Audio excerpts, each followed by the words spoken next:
Am I the a-hole for telling my sister I will never accept her or her life choices? Story 1. I am a 16-year-old girl and I have a half-sister who is 29 from my mother's first marriage. We used to have a good relationship given the age difference. A few months ago, it was revealed that she was an adult film actress. Her biological dad disowned her, which made my mom super protective of her. She made her out to be this brave, amazing person. I didn't say anything even when they'd have casual conversations about her work at the dinner table. Then someone from my school found out and her videos have been passed around. The only saving grace for me was that summer break had already started, so I was at least able to hide somewhat from everything while I was praying that another scandal happened before September. I won't go into details about what happened then, but I've lost friends and was forced to delete all of my social media accounts. I just stayed in my room mostly and had not been able to even look at my sister. But one of my remaining friends' moms reached out to my mom asking about everything. I didn't know what was said, but I heard a lot of yelling coming from my mom's end. After my friend's mom left, my mom demanded for me to come down to the living room, then called my sister and my dad for a family meeting. Long story short, mom was angry at me for not defending my sister. She wanted me to reopen my TikTok account to post a public message defending my sister and basically name shame most of my school. I knew it would have made things worse, so I said no. My sister was quite upset, so she asked me if I was ashamed of her and demanded for me to explain why I couldn't support her. I was so angry at that point that I screamed that it was all her fault and that I will never support her or her life choices. I also said that I wish she wasn't my sister because my life had been turned upside down and yet she had the nerve to play victim. Things got really intense to the point that my dad walked me to my room and told me to stay there. My mom came in later and took my phone. She then told me to pack my stuff because I will be staying with my aunt for the foreseeable future because she couldn't stand to be around me at that time.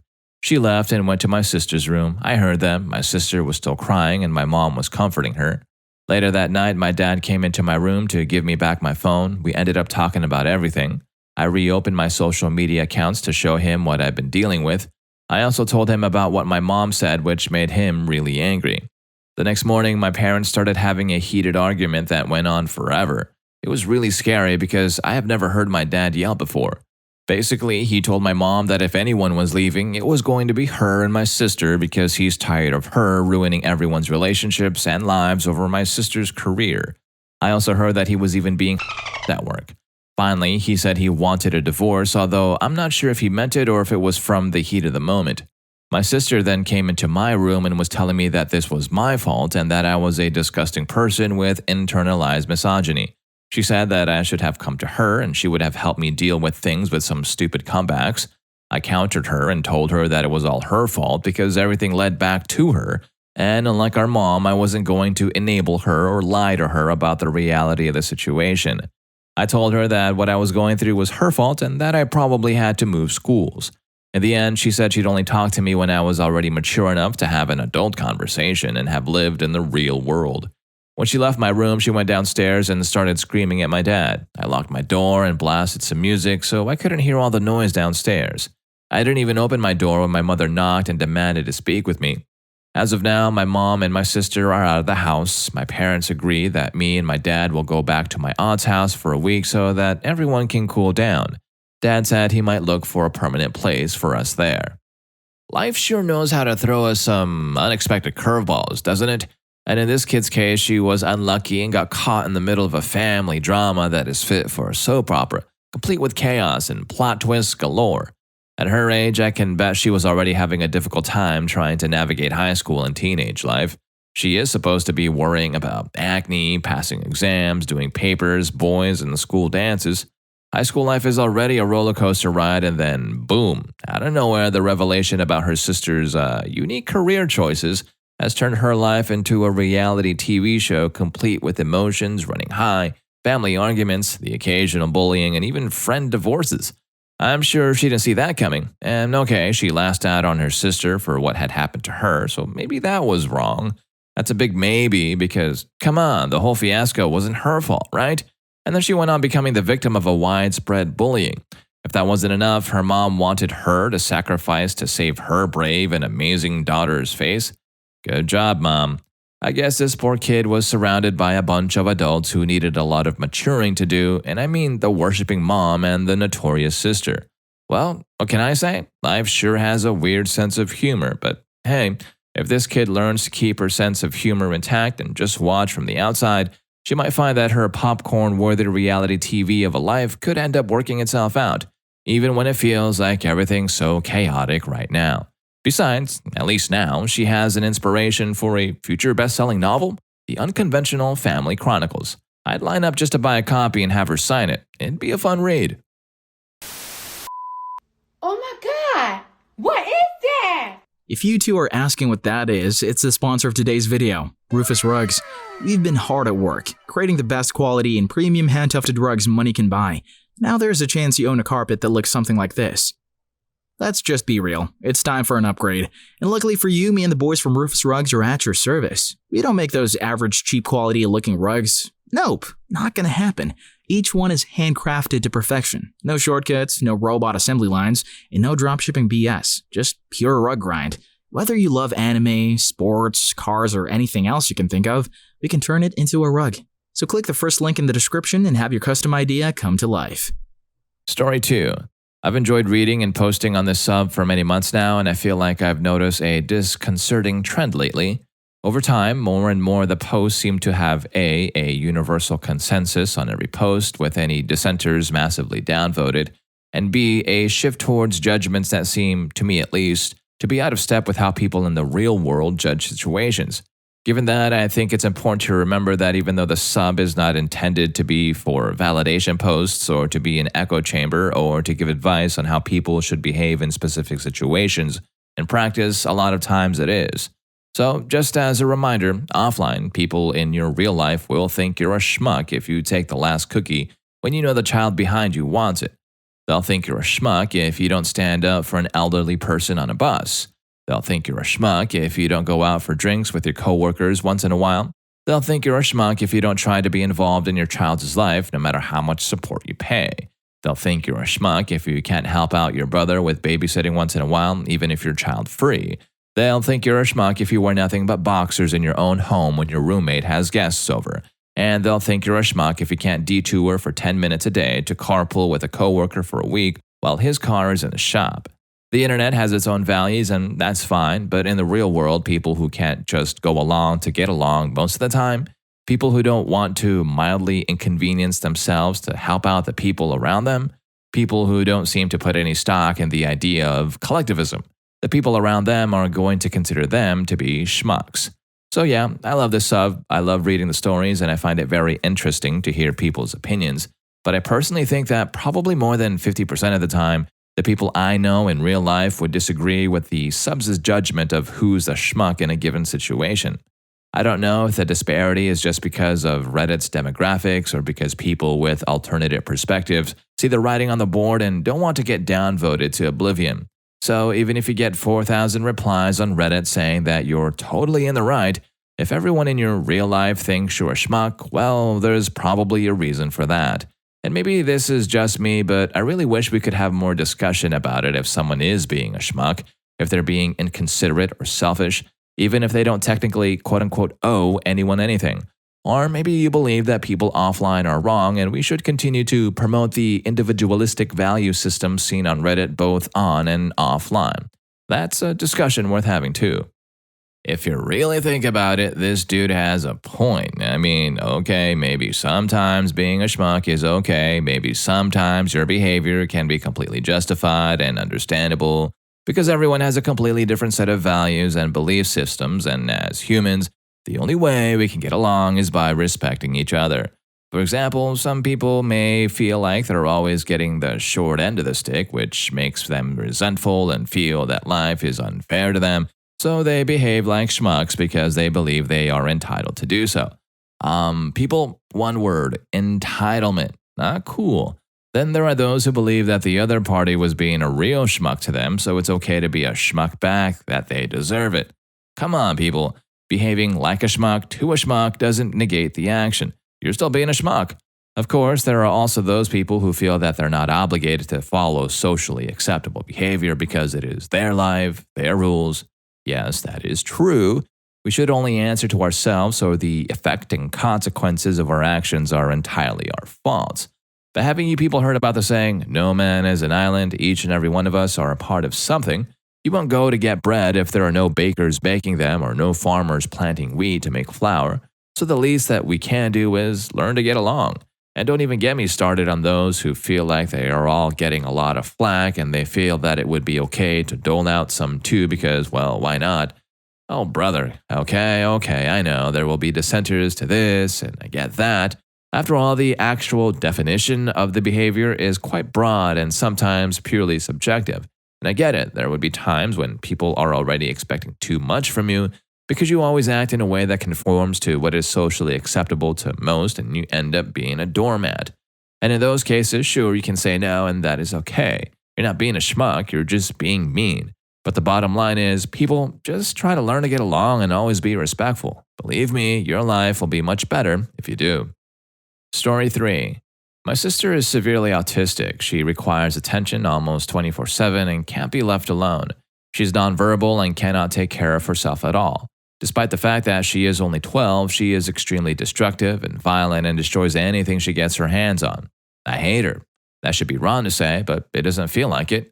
I was only 6 years old when she was born, and since then, I've never solely had my parents' attention. Ever since I can remember, the world has revolved around her. I was moved out of my room and into the basement at 7 because she needed to be in the room next to my parents.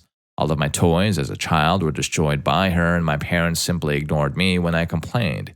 Even when I was 14 and she destroyed a Mac my school gave me, I was in the wrong. Along with this, I am expected to take care of her and drop everything I do for her. I can never make plans with friends because my parents expect me to be there if they need me to take care of her.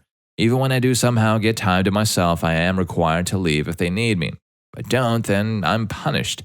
The recent example of this is when I went to see the new Spider-Man movie and was grounded because I turned my phone off in the theater. It seems as if I'm nothing more than a slave to them and anything involving her simply overshadows me. Just last week, I was chosen to give a speech at a school event. I was so excited and my parents promised to be there, but they never showed up and claimed that it was because of my sister. Anytime anything like this happens to me, they're just too busy with her. I've held this in for so long and it finally just spilled out today. While talking about colleges with my father, he joked that I should get a degree that pays well so when they're gone, I can take care of my sister. I don't know why, but it caused me to break down. I cried and screamed about how it's always about her. I'm nothing more than a caretaker to them and that they always make it about her and that I'm expected to be her slave for the rest of my life. I've locked myself in my room since then and my parents have not come to check on me. After a couple of hours thinking, I realized that I don't despise my sister. It's not her fault that she was born the way she is. My parents came to talk to me while after my breakdown, but I was unable to bring myself to talk to them and only cried and asked them to leave. They told me that they have made arrangements with my grandfather for me to stay with him for the time being. My parents really wanted to talk to me then, but we have decided it's best I left to have some space and time to collect myself. I've been staying with my grandfather and there's been a huge change for me and mostly for the better, but some are not so good.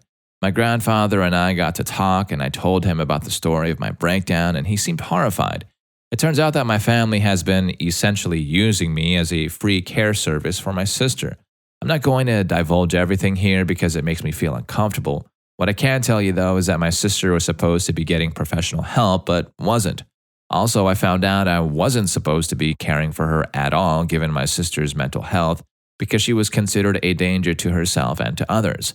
After everything else that I told him, he was furious and told me not to contact my parents without him there. He told me that he plans to meet with my parents before I talk to them and reassured me that he was going to be present when I did. It didn't end there. The rest of the week consisted of other family checking in on me and telling me things my parents hid from me. This included the fact that my parents had been taking money from the family to fund a caretaker that doesn't exist. Suffice to say, this week has been rough, but the upside is that even though through all of this, my extended family has been giving me more love than I've felt in a long while. My grandfather spent this last week making up for the time that was lost. He also encouraged me to spend time with my friends and do things I wanted to do. My aunts and my uncles have also been helping me throughout the week. Saturday night, I sat down with my parents to talk. It went badly, to say the least. They came clean to me about everything. They told me things I will not repeat here, but they did not apologize either. My parents still claimed that I somehow owed my sister my time. My father even said, "You were put here to be her caretaker." I won't lie and say I was able to keep my composure. After everything I learned, I confronted them about the fact that my sister needed a caretaker, the money my dad was taking from his sister, and a few other things. They either denied it or made excuses, and in the end, we ended off at a point worse than before. My parents called twice since we sat down to talk, but it was never to apologize, and instead, they asked me when I was coming home. So one night I sat down with my uncle and grandfather and we decided that I would move out and won't be coming back.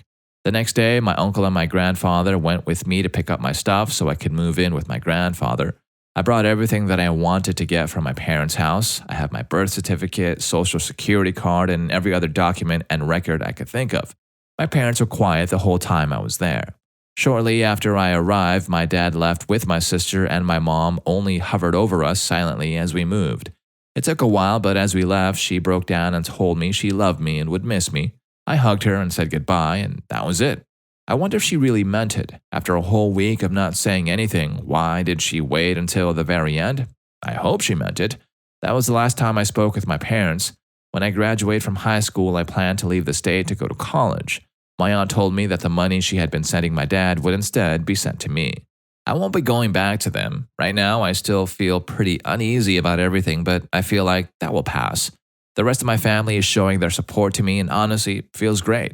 But I still lost my parents. Through all of these, I've learned something that I wish I saw earlier. I don't really hate my sister. In fact, I love her with all my heart. I should have never projected my hate onto her. That was wrong, and someday I hope to make up for it.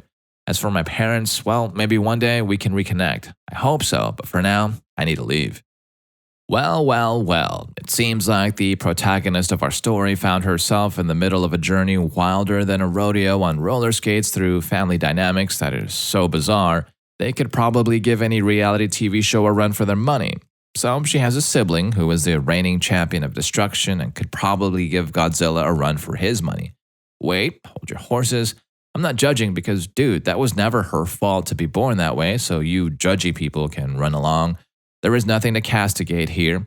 But anyway, may have harbored some not-so-loving feelings toward her sister, but who can blame her? Living with a real-life whirlwind of destruction can't be easy. And let's not forget that ever since dear sister came to the scene, her life has turned upside down. The things she used to quietly enjoy were taken from her, and she had become the Cinderella of the family, banished to the Netherlands of the basement at such a young age.